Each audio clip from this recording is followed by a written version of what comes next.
Então, pessoal, como nós bem sabemos, o governo Lula precisa desesperadamente de mais dinheiro. Eles não dão conta do orçamento que eles têm, é muito gasto para fazer, muita viagem internacional, muito ministério, tem que emprestar dinheiro para os amiguinhos da América Latina, da África e tudo mais, tem que bancar os luxos da Janja e dessa turma toda, a lagosta dos políticos, enfim, é muito dinheiro que esse pessoal tem que gastar, precisam tirar isso de algum lugar. E olha a brilhante ideia que está sendo levantada aqui, mais uma vez, volta e meia isso aqui aparece, tá? Não é nenhuma novidade, mas o assunto foi trazido à tona novamente. Revisão do abono salarial, né? Por revisão, entenda-se aqui extinção do abono salarial que o pessoal conhece informalmente como pagamento do PIS e do PASEP. Isso aqui geraria uma economia de pelo menos 25 bilhões de reais por ano para o governo, aí no orçamento do governo, uma grana que ele poderia gastar com outras coisas muito mais importantes para ele, mas às custas dos trabalhadores que hoje têm esse benefício aqui.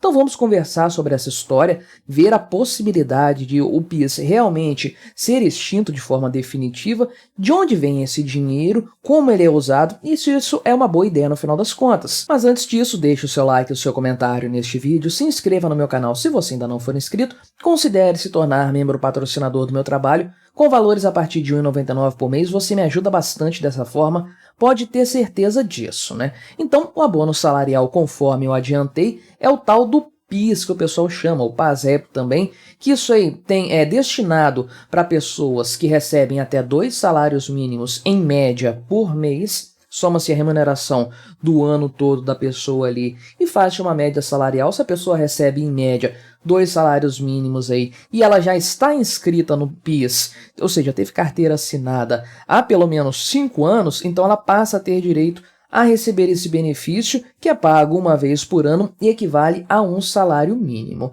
Então, de vez em quando aparece a história de encerrar com esse programa aí, com esse pagamento do abono salarial. De onde vem esse dinheiro? De um monte de lugares, né? Isso aí está lá no FAT, no Fundo de Amparo ao Trabalhador, mas é importante frisar que em tudo que você compra no Brasil, qualquer negócio que você faz, prestação de serviço, industrialização, comércio varejista, tudo, absolutamente tudo, tem pagamento de PIS junto aí com outros tributos, né? Geralmente a gente fala PIS e COFINS porque eles incidem sobre o faturamento.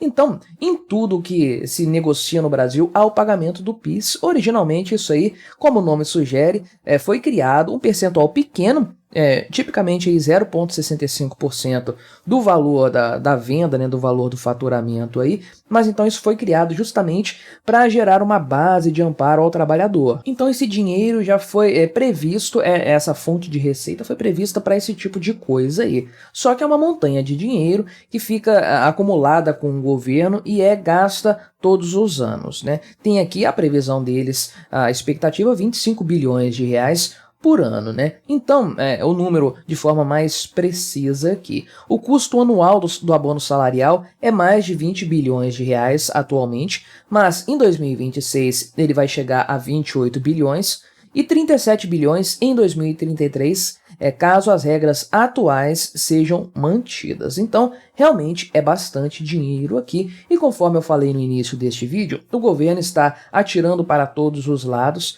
para tentar ganhar dinheiro de alguma forma. Na época da Dilma Rousseff, quando ela foi reeleita, né, para o seu segundo mandato, ela trouxe o Joaquim Levy para sua equipe econômica como ministro da Fazenda, e eles fizeram juntos ali uma série de medidas para tentar salvar o Brasil da bancarrota, né? Talvez você se lembre disso, lá em 2015, reduziram o FIES bastante, que tinha sido uma bagunça total no ano anterior, mudaram as regras do seguro-desemprego, o pessoal ama falar sobre reforma trabalhista que prejudicou o trabalhador e tudo mais. O que a Dilma fez com o seguro-desemprego foi muito pior do que qualquer outra coisa que está na reforma trabalhista do Michel Temer, mas o pessoal tem uma memória seletiva nesse sentido aí. Então, eles cortaram a questão, mudaram a questão do seguro-desemprego e adiaram em 6 meses o pagamento do PIS, lá que a coisa começou a virar uma bagunça em governos posteriores, até no governo Bolsonaro, se eu não me engano, isso aí também acabou atrasando, né? Então uma bagunça enorme o pagamento do PIS no final das contas. E mesmo o próprio Paulo Guedes já tinha dado essa ideia no passado aí de extinguir o programa do PIS e o governo ficar com essa grana toda para si. E agora agora essa história está voltando mais uma vez à tona aí, né? Isso é bom ou ruim? É aquela história, como diria o Alborguete, o falecido, saudoso Alborguete. Tudo que pinta de novo, pinta no rabo do povo. A gente já sabe quem que vai pagar essa história. Mas o pessoal aqui da Gazeta do Povo deu espaço para alguns economistas aqui, pessoal da área financeira e tudo mais, para eles opinarem a respeito disso aqui. Então, por exemplo, o senhor Gabriel Leal de Barros, que é economista-chefe da Rio Asset, diz o seguinte aqui, ó. Rio Asset, né? Acho que é assim que pronuncia. Há inúmeros estudos que mostram que se trata, o PIS, né, de uma política cara e ineficiente, mal focalizada e que pouco contribui como suporte financeiro aos trabalhadores mais pobres. Fala sério, meu amigo. Tem muita gente que conta com esse valor aí na sua conta bancária uma vez por ano para dar conta de pagar as suas dívidas. Como assim isso aqui não traz um suporte financeiro para os mais pobres? Claro que traz. Tem gente que ganha um salário mínimo aí, isso é um 14º salário que a pessoa tem todos os anos. É óbvio que isso aqui garante um suporte principalmente para quem tem um salário muito baixo, né? Quem tem salário mais alto, mais do que 2 salários mínimos, acaba nem recebendo esse PIS aí ao longo do ano, né? Mas quem recebe pouco, caramba, isso aqui representa muita coisa. Quem tem um salário mínimo é um salário a mais, aí 30 dias de trabalho. Então não é pouca grana, né? Não sei de onde ele tirou essa história aí. E ele fala que essa não é uma política social, mas de mercado de trabalho. Além disso, ele fala também que tem uma sobreposição considerável desse programa com o salário família. Não sei qual é a relação de uma coisa com a outra aqui, não entendi essa correlação que ele fez. Sobre ser uma política social, uma política de mercado de trabalho e não social, qual é o problema? Tantos outros programas, o próprio Salário Família tem essa finalidade, é só para quem tem carteira assinada também, e tantos outros benefícios aí destinados a pessoas com carteira assinada, né? O próprio Salário Maternidade, uma mulher que trabalhe como autônoma por conta própria, contribua para o INSS. Ela precisa ter uma carência de 10 meses para poder receber o salário maternidade quando do seu parto. Uma pessoa com carteira assinada, por exemplo, não precisa, uma mulher, né, não precisa ter carência nenhuma. Ela entrou na empresa, ganhou o bebê no dia seguinte, ela já tem direito ao salário maternidade. Então, óbvio que isso, por exemplo, é uma política para o mercado de trabalho. Qual é o problema disso? Eu não sei dizer, né? E aí o Thiago Sbardelotto aqui da XP Investimentos disse o seguinte: esse é um debate que já está posto há muito tempo. De fato, eu falei isso aqui, já foi colocado na mesa muitas vezes ao longo dos anos, né? Mas ele diz aqui, existe uma resistência política muito grande para se fazer isso. Já foi constatado que o abono salarial não é eficiente nem para reduzir desemprego, nem pobreza. Claro que não é eficiente para reduzir desemprego, isso é válido para pessoas que estão empregadas.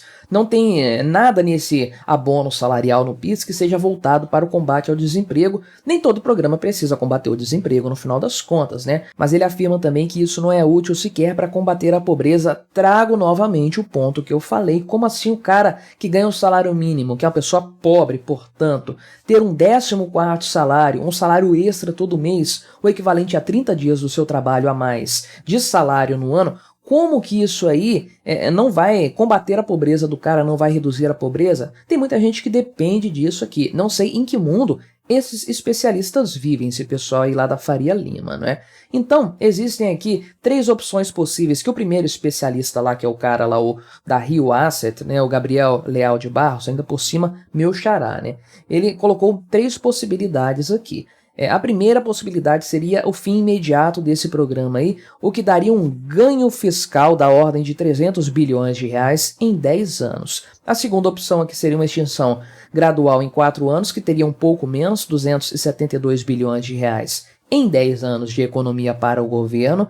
E a última aqui, restringir o benefício só para trabalhadores que ganham até um salário mínimo a partir do ano que vem, o que já renderia um espaço fiscal aí de 255 bilhões de reais em uma década, né? Então, de fato aqui, estamos vendo, provavelmente, que a coisa está caminhando nesse sentido mesmo, ainda mais porque nós estamos com o governo PT aí, né? Na época da Dilma Rousseff ela não avançou tanto assim, porque seria uma coisa impetuosa demais. Na época do Bolsonaro eles não deixariam isso ser feito de qualquer jeito, mas o Lula, a gente sabe que ele faz o que ele bem entender, né? Principalmente prejudicar os mais pobres e os trabalhadores. O que eu acho disso aqui? Eu acho uma sacanagem muito grande, porque os melhores programas estatais são aqueles que dão dinheiro para as pessoas, que pega a grana e entrega diretamente para o indivíduo. Então é ótimo o funcionamento do PIS atualmente, porque ele coloca aí na mão de uma quantidade grande de brasileiros um dinheiro ali todos os anos que sai dos cofres do Estado e vai abastecer o bolso das pessoas, né? É o reverso da cobrança de impostos. Então, isso aí é a melhor coisa que o governo pode fazer, o melhor gasto que o governo pode dar para o dinheiro que ele rouba das pessoas. Então, programas como esse não deveriam acabar. Agora, conforme eu falei, o governo Lula precisa desesperadamente de dinheiro e é certo que ele vai partir para esse lado. Na minha opinião, podemos aguardar alguma coisa nesse sentido, uma medida provisória, um projeto de lei extinguindo o abono salarial, o PIS e o PASEP em algum momento próximo. Quando isso começa a ser ventilado na grande mídia, é porque já tem muitas conversas de bastidores sendo tramadas aí. Mais uma vez, quem vai se ferrar na história é o pobre do trabalhador, não é? Mas o que você achou desse caso específico? Colabore com o nosso debate, se inscreva no meu canal se você ainda não for inscrito e até a próxima.